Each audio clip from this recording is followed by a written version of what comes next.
नमस्कार बच्चों। आज हम पढ़ रहे हैं जहरुद्दीन मोहम्मद बाबर की सैनिक उपलब्धियां। इन सैनिक उपलब्धियों में हमने सबसे पहले पढ़ा पानीपत का युद्ध, जो दिल्ली के सुल्तान इब्राहिम लोदी और चगताई तुर्क बाबर के मध्य हुआ और इसमें इब्राहिम लोदी पराभूत हुआ। तत्पश्चात मोहम्मद बाबर द्वारा मेवाड़ के शासक सांगा से खानवा का युद्ध लड़ा गया और खानवा के युद्ध में राजपूत सेना सांगा सहित पराजित हुई। खानवा युद्ध के पश्चात बाबर के द्वारा चंदेरी का युद्ध लड़ा गया।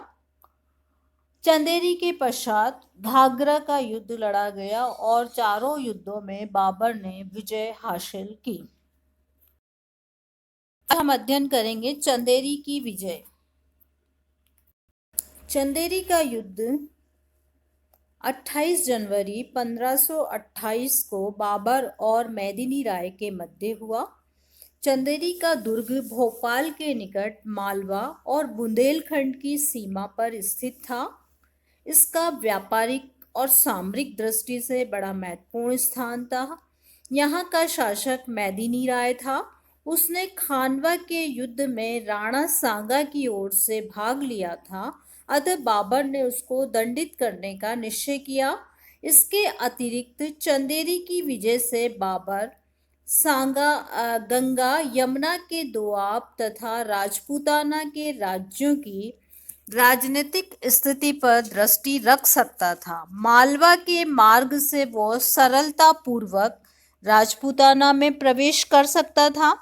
मालवा की विजय से वो राजपूताना को घेर सकता था। अतः दिसंबर 1527 में बाबर ने एक शक्तिशाली सेना लेकर चंदेरी की ओर प्रस्थान किया। 21 जनवरी 1528 को चंदेरी पहुंचे। बाबर ने लिखा, मैंने मेदिनी राय को अपनी दया और सहायता देने का आश्वासन दिया तथा उसे चंदेरी के स्थान पर शमशाबाद का दुर्ग देने का संदेश भेजा, लेकिन मेदिनी राय द्वारा इनकार करने पर बाबर ने जिहाद का नारा दिया और 28 जनवरी 1528 को चंदेरी पर आक्रमण कर दिया। उसने 4-5 हजार राजपूतों की सहायता से बाबर का मुकाबला किया, किंतु युद्ध में मारा गया और हजारों की संख्या में राजपूत कत्ल कर दिए गए। बाबर ने अपनी आत्मकथा बाबरनामा में लिखा, ईश्वर की कृपा से 2-3 घड़ी में मैंने इस प्रसिद्ध दुर्ग को जीत लिया।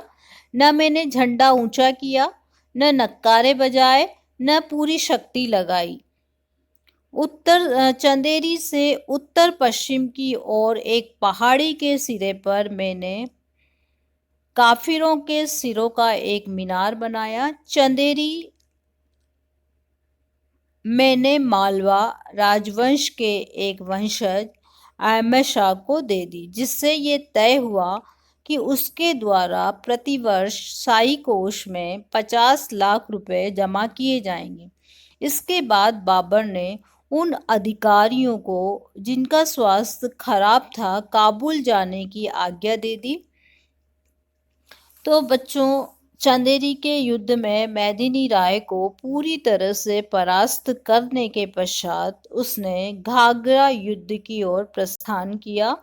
घाघरा का युद्ध अफगान शासक महमूद लोदी और बाबर के मध्य हुआ था। पानीपत की पराजय के बाद अफगान हतोत्साहित नहीं हुए और वो अपनी शक्ति संगठित करते रहे।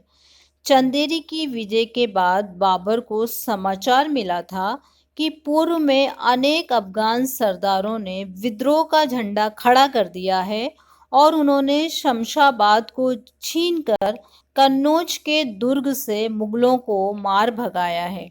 अतः बाबर ने गंगा नदी पार करके अफगानों पर धावा बोल दिया और उन्हें पराजित कर दिया। मुगलों ने अफगानों का पीछा किया और उन्हें अवध तक खदेड़ दिया।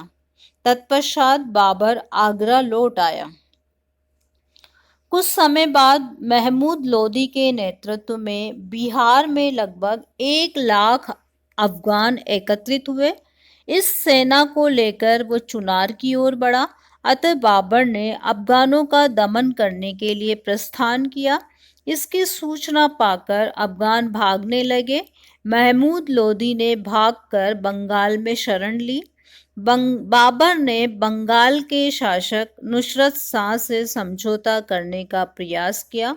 उसे अनुरोध किया कि महमूद लोदी व अन्य विद्रोही अफगान सरदारों की सहायता न करे, परंतु उसने संधि प्रस्ताव पर कोई ध्यान नहीं दिया। अंत में घाघरा के तट पर अफगानों और बाबर की सेनाओं के बीच घमासान युद्ध हुआ।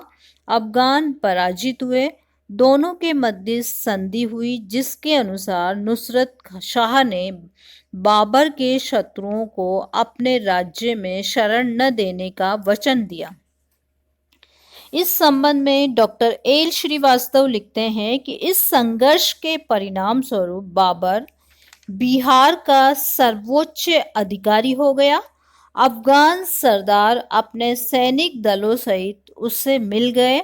इस प्रकार बाबर ने पानीपत, खानवा, चंदेरी और घाघरा के युद्धों में विजय प्राप्त करके भारत में मुगल साम्राज्य की स्थापना की और इन विजयों से स्पष्ट हो गया कि वो एक महान विजेता था। निरंतर युद्ध करने, इधर उधर भटकने और अत्यधिक मद्यपान के कारण उसका स्वास्थ्य काफी गिर गया था। इसी बीच उसके पुत्र हुमायूं बीमार पड़ गया था। उसे आगरा लाया गया। बाबर ने खुदा से दुआ मांगी कि हुमायूं के बदले में उसके प्राण स्वीकार कर ले। इतिहासकारों ने लिखा, इस घटना के बाद बाबर बीमार हुआ और हुमायूं की हालत सुधरने लगी। बाबर की इच्छा के अनुसार उसे काबुल भेजा गया और वहां एक पहाड़ी के पास अत्यंत सुंदर स्थान पर उसकी मृत्यु के पश्चात उसे दफना दिया गया। तो बच्चों, हमने देखा बाबर की सैनिक उपलब्धियां